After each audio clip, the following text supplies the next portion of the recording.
আসসালামু আলাইকুম। আজকের এই ভিডিওটি সকলের জন্য গুরুত্বপূর্ণ, যারা ফেসবুকে পেজ অথবা প্রোফাইল মনিটাইজ করবেন।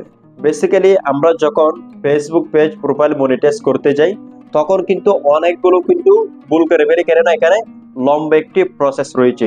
তো ফেসবুক মনিটাইজেশন করতে কি কি লাগে সেটাই কিন্তু আজকের এই ভিডিওতে আপনাদেরকে আমি একদমই এ টু জেড জানিয়ে দেব, যাতে আপনাদের কোনো ধরনের ভুল না হয়। সো ভিডিওটি না টেনে শুরু থেকে শেষ পর্যন্ত দেখতে থাকুন, অনেকটা কিন্তু আপনার প্রয়োজন হবে, এখন না হলে কিন্তু পরবর্তীতে হলে প্রয়োজন লাগবে। ঠিক আছে, নাম্বার 1 হচ্ছে একটি এনআইডি কার্ড লাগবে, নাম্বার 2 তে হচ্ছে একটি ব্যাংক অ্যাকাউন্ট লাগবে, নাম্বার 3 তে হচ্ছে একটি টিন সার্টিফিকেট লাগবে। এই তিনটি মূল ডকুমেন্টস কিন্তু আপনার প্রথমত প্রয়োজন হবে, কিন্তু এই তিনটির ভিতরে আরো অনেকগুলো কিন্তু এখানে জিনিস আপনার প্রয়োজন হবে।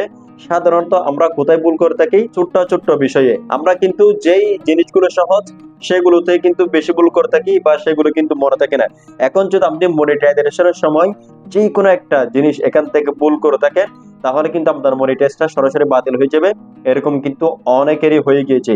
তো আপনারও যাতে সেটা না হয়, আপনার মনিটাইজটা যেন আপনি পারফেক্টলি করতে পারেন, আগে থেকে যেন আপনার ধারণাটা থাকে কোথায় কি লাগবে, সেটার কারণে কিন্তু আজকের ভিডিওটি আপনাদের জন্য। ঠিক আছে, আপনি যখনই মনিটাইজ করতে যাবেন আপনাকে তো প্রথমে এনআইডি কার্ডটা দিতে হবে। তো এনআইডি কার্ডটা কার হতে হবে এটা হচ্ছে আমরা ক্লিয়ার হয়ে নিই, প্রত্যেকটা বিষয় এভাবে আমরা ক্লিয়ার হয়ে নেব। ঠিক আছে, ধরুন আপনার ফেসবুক পেজ বা প্রোফাইল আপনি মনিটাইজ করতে যাচ্ছেন, এক্ষেত্রে আপনার এনআইডি কার্ড নেই বা আপনার এনআইডি কার্ডের সমস্যা রয়েছে, তখন হচ্ছে আপনি যে কারো এনআইডি কার্ড দিয়ে কিন্তু কি করতে পারবেন, এখানে মনিটাইজেশন করতে পারবেন। ঠিক আছে, আপনি যে ব্যাংক অ্যাকাউন্টটা সিলেক্ট করবেন তারই কিন্তু এনআইডি কার্ডটা লাগবে। ঠিক আছে, এখানে কিন্তু আপনারটা দিলে কিন্তু চলবে না, এটা ক্লিয়ার হয়ে গেছে।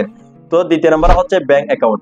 ব্যাংক অ্যাকাউন্টটা হচ্ছে আপনার তারই দিতে হবে যার এনআইডি কার্ডটা কি রয়েছে, পরিষ্কার রয়েছে। যদি আপনার থেকে আপনারটা দিবেন, যদি আপনার পরিবারের কারো হয় তাহলে কিন্তু আপনি ওনারটাও দিতে পারবেন। এরপর হচ্ছে আপনার একটা টিন সার্টিফিকেট লাগবে, এই টিন সার্টিফিকেটটাও কিন্তু একই ব্যক্তির হতে হবে। ওকে, আগেই কিন্তু বলে দিচ্ছি, আপনার যদি না থাকে কোনো সমস্যা নেই, আপনি যেই কারো দিয়ে, যে কারো ব্যাংক অ্যাকাউন্ট, যে কারো এনআইডি, যে কারো আপনি টিন সার্টিফিকেট দিয়ে কিন্তু কি করতে পারবেন, আপনি মনিটাইজেশন করতে পারবেন। কিন্তু এই তিনটা ডকুমেন্টসই কিন্তু একটি ব্যক্তির নামে হতে হবে, সেটা আপনি যাকেই দেন। এখানে যদি কোনো একটা আপনার অন্য কারো হয়েছে, মিস্টেক হয়েছে, তাহলে কিন্তু আপনার মনিটাইজেশনটা বাতিল হয়ে যাবে বা মনিটাইজ কিন্তু হবে না। অবশ্যই এটা মাথায় রাখবেন, প্রত্যেকটা জিনিস যেন একই ব্যক্তির নাম হয়। ঠিক আছে, এরপর হচ্ছে আপনি যখন মনিটাইজ করতে যাবেন তখন হচ্ছে আপনাকে সঠিক একটা নেম দিতে হবে। যখন নেম আসে তখন হচ্ছে আপনার পেজ বা প্রোফাইলের নেমটা কিন্তু শো করতে পারে। এখন এখানে আপনাকে কোন নেমটি দিতে হবে, আপনার পেজের নেমটি দিলে কিন্তু এখানে হবে না। যার এনআইডি কার্ড, যার ব্যাংক অ্যাকাউন্ট, সেই নেমটি কিন্তু আপনাকে বড় হাতের অক্ষর কিন্তু বসাতে হবে, ছোট হাতের অক্ষর কিন্তু বসালে অনেক সময় কিন্তু এখানে নেয় না। ঠিক আছে, তো অবশ্যই নেমের জায়গায় আপনাকে ওই ব্যক্তির নেমটি ব্যবহার করতে হবে যার নামে সমস্ত ডকুমেন্টস আপনি দিচ্ছেন। ওকে, এরপর হচ্ছে আপনাকে জন্ম তারিখ দিতে হবে। এখন জন্ম তারিখে হচ্ছে আপনাকে খুবই সতর্ক থাকতে হবে, খুবই সতর্কভাবে কিন্তু দিতে হবে। এনআইডি কার্ডে যেই জন্ম তারিখ রয়েছে সেটা কিন্তু আপনার ফেসবুক পেজ বা প্রোফাইল যেটা থেকে আপনি মনিটাইজ করতেছেন সেটার সাথে কিন্তু অবশ্যই মিল থাকতে হবে। যদি এনআইডি কার্ডের সাথে আপনার ফেসবুক পেজ বা প্রোফাইলের যদি জন্ম তারিখের মিল না থাকে তাহলে কিন্তু আপনার মনিটাইজেশন কিন্তু নেবে না। তো এই জন্য যদি ভুল থাকে তাহলে সেটা সংশোধন করে নেবেন, কেননা যদি আপনার নিজের না থাকে ডকুমেন্টস গুলো, তাহলে যদি আপনি অন্য কারো দেন তাহলে কিন্তু আপনাকে ওই যে জন্ম তারিখ আপনার ফেসবুক পেজ বা প্রোফাইলে যেটা রয়েছে আপনাকে কিন্তু এই এনআইডির সাথে মিলিয়ে সেটা পরিবর্তন করে তারপরে একই করে কিন্তু আপনাকে কি করতে হবে, এখানে সিলেক্ট করতে হবে বা আপনাকে বসাতে হবে। ঠিক আছে, পরবর্তীতে হচ্ছে আপনাকে এখানে কাউন্ট্রি সিলেক্ট করতে হবে, আপনি যেই দেশ থেকে এই মনিটাইজেশনটা অ্যাপ্লাই করতেছেন, যদি বাংলাদেশ হলে বাংলাদেশ, ইন্ডিয়া হলে ইন্ডিয়া, আপনি যেখান থেকে করতেছেন সেই দেশটা কিন্তু আপনাকে খুবই সতর্কতার সাথে কিন্তু প্রত্যেকটা জায়গায় সিলেক্ট করতে হবে আপনাকে। ঠিক আছে, এখানে কয়েকবার হয়তো আপনাকে কাউন্ট্রি সিলেক্ট করতে হতে পারে, আপনি এক একবার এক একটি দিবেন না, প্রতিবারই আপনি যে কাউন্ট্রি থেকে করতেছেন মনিটাইজটা সেই কাউন্ট্রিটা আপনি সিলেক্ট করবেন। এখানে কাউন্ট্রি যদি আপনার ভুল হয়েছে পরবর্তীতে কিন্তু আপনি কখনোই এটা পরিবর্তন করতে পারবেন না। এরপর হচ্ছে আপনার একটি ইমেল অ্যাড্রেস কিন্তু দিতে হবে। এখানে যখন আপনি পরপর একটা একটা ফিল আপ করবেন, তখন কিন্তু এখানে ইমেল অ্যাড্রেসটা কিন্তু আপনারও দিতে পারেন, যে কারো দিতে পারেন। তো এই জন্য অবশ্যই সচল একটি আপনাকে ইমেল অ্যাড্রেস শো করতে হবে। এরপর হচ্ছে আপনাকে সঠিক একটি নাম্বার দিতে হবে, যে নাম্বারটি সচল রয়েছে। এই নাম্বারটি কিন্তু আপনি যে কারো দিতে পারেন, আপনারও দিতে পারেন, ঠিক আছে। যেটা আপনার মোবাইলের মধ্যে রয়েছে, এখানে কিন্তু অনেক কিছু আসতে পারে, সে কারণে একটি সচল আপনাকে মোবাইল নাম্বার সিলেক্ট করতে হবে। এরপর হচ্ছে আপনাকে একটি সিগনেচার দিতে হবে এই যে মনিটাইজেশনের ভিতরে। ওকে, এখানে কিন্তু পরপর স্টেপগুলো আসবে, আপনি যখনই ফিল আপ করতে যাবেন দেখবেন এখানে একটা সিগনেচার দিতে বলতেছে।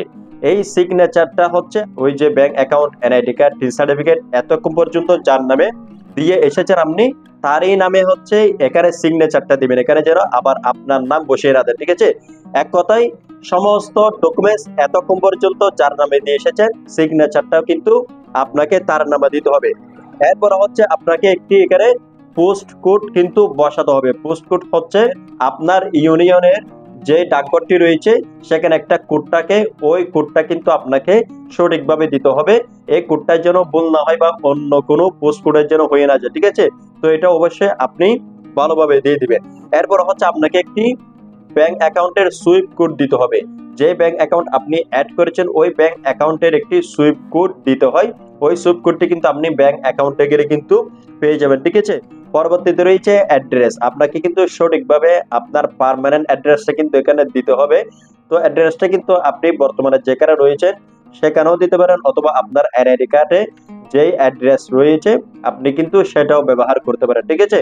তো সবচাইতে বেটার হচ্ছে আপনার পার্মানেন্ট যে অ্যাড্রেসটা রয়েছে, অর্থাৎ আপনার বাড়ি যেখানে, আপনি কিন্তু সেটাও দিতে পারেন, ঠিক আছে। তো এই যে ডকুমেন্টস গুলো আপনাদের সাথে শেয়ার করলাম, এগুলো হচ্ছে আপনি যখনই মনিটাইজেশন করতে যাবেন, যে সময়ে করতে যাবেন, আপনার কিন্তু এগুলো অবশ্যই লাগবে।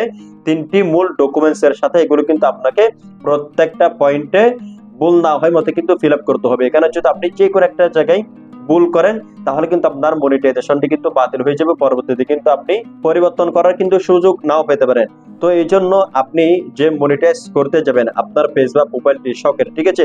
একটা পেজ বা প্রোফাইল কিন্তু তুলতে অনেকটা কষ্ট হয়, যখনই মনিটাইজেশন আছে আপনারা কিন্তু তাড়াহুড়ো করবেন না। প্রত্যেকটা ইনফরমেশন আপনি সঠিকভাবে নিয়ে তারপরে আপনি সঠিকভাবে বসিয়ে অ্যাপ্লাইটা করবেন, যাতে আপনার মনিটাইজেশনটা আপনি দেওয়ার সাথে সাথেই কিন্তু হয়ে যায়, ঠিক আছে। তো আশা করি বন্ধুরা আপনারা সবকিছু বুঝতে পেরেছেন ফেসবুকে মনিটাইজেশন করতে কি কি ডকুমেন্টস প্রয়োজন হয়, কি কি ইনফরমেশন আপনাকে সাবমিট করতে হয়। তো এই ছিল মূলত আমার আজকের ভিডিও। যদি ভিডিওটি দেখে আপনাদের কাছে ভালো লেগে থাকে তাহলে একটি লাইক করে দিবেন, চ্যানেলটিকে সাবস্ক্রাইব করে রাখবেন, আর এই ভিডিওটি অবশ্যই আপনারা বেশি বেশি করে শেয়ার করবেন যাতে অন্য কারো হেল্প হয়। তো দেখা হচ্ছে পরবর্তী নতুন কোনো ভিডিওতে। আসসালামু আলাইকুম।